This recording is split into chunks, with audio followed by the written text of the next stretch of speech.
হয়েছে। সো আপনি ভোট না হলে আপনি একটা ইলেকশন না হলে ভোট হবে না, আর ভোট না হলে আপনি গণতন্ত্র বা জনগণের শাসনটাকে আপনি ফেরত পাবেন না।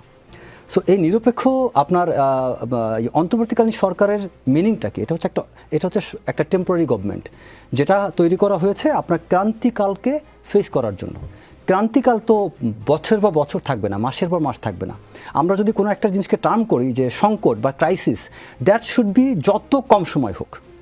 তো অন্তর্বর্তীকালীন সরকারের বৈশিষ্ট্য হওয়া উচিত যত কম সময় সে থাকতে পারে।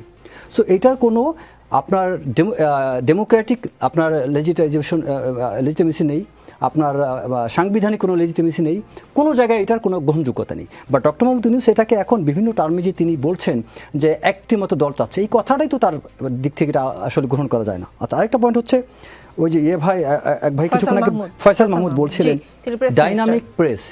আমি একটা সত্যি কথা বলি যে এই ডাইনামিক প্রেস উইং এই শব্দটাকে আমি সত্যি কথা আমার কাছে খুব অবাক লোক। আমাদের ডাইনামিক প্রেস উইং দরকার নেই, আমার দরকার ডাইনামিক গভর্নমেন্ট। আমার দরকার যে গভর্নমেন্ট এখন এই দেশে একটা নিরপেক্ষ নির্বাচন দিবে এবং খুব দ্রুত সে নির্বাচনটা হবে। আর তা যদি না হয়, আপনি দেখেন এখানে এই ইউনূস গভর্নমেন্ট যে গভর্নমেন্টটা ফর্ম করেছে, এই ফ্রেমের মধ্যে এখানে অনেকগুলো কোশ্চেন আছে।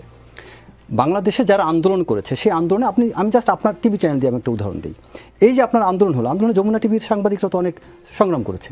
আমি নিজে পার্সোনালি আমি মেজরে যদি উদাহরণ দিই, আমি যমুনা টিভির একটা নিউজ শেয়ার করেছিলাম। সো আমাকে ডিজে ভাই থেকে প্রেশার দিয়ে সেই নিউজটা আমাকে রিমুভ করতে বাধ্য করেছিল।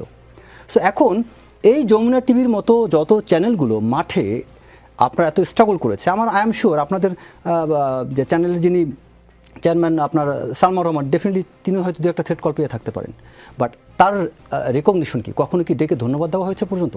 আপনার চ্যানেল বলতে মানে আমি সবাইকে বোঝাচ্ছি, নট অনলি ইউ। যাদেরকে এখানে নিয়োগ করা হয়েছে এক ধরনের nepotism. Doctor Mohammad Yunus he has cited the best example of nepotism. কীভাবে? উনি যাদেরকে চিনতেন তাদেরকে বিভিন্ন জায়গায় বসিয়েছেন।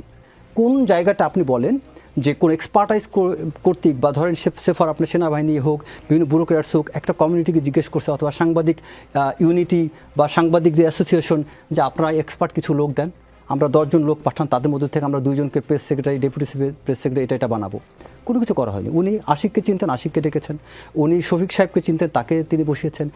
আপনি খেয়াল করে দেখেন যতগুলো লোক এই অন্তর্বর্তীকালীন সরকার সিস্টেমের মধ্যে আছে, প্রতিটা ব্যক্তিকে ডক্টর মোহাম্মদ ইউনূস বা অন্য কেউ চিনতেন। তিনি আবার নিরাপত্তা উপদেষ্টাকে বসিয়েছেন, খলিলুর রহমান, তাকেও তিনি ব্যক্তিগতভাবে চিনতেন। সো সে বসেছে, সেই ব্যক্তি বসেছে, ঠিক আছে। আবার উনি বসে এখন সেনাবাহিনীকে বিতর্কিত করছেন। সেনাবাহিনীকে একটা পক্ষ বানানো তো ঠিক হচ্ছে না। সেনাবাহিনী একটা সিম্পল, একটা সিঙ্গেল মোটা দাগে একটা লাইনের উপর তার কথা, সেটা হচ্ছে কি যে আপনারা তাতে ইলেকশন করেন, আমাদেরকে বেরাকে ফেরত যেতে দেন। কারণ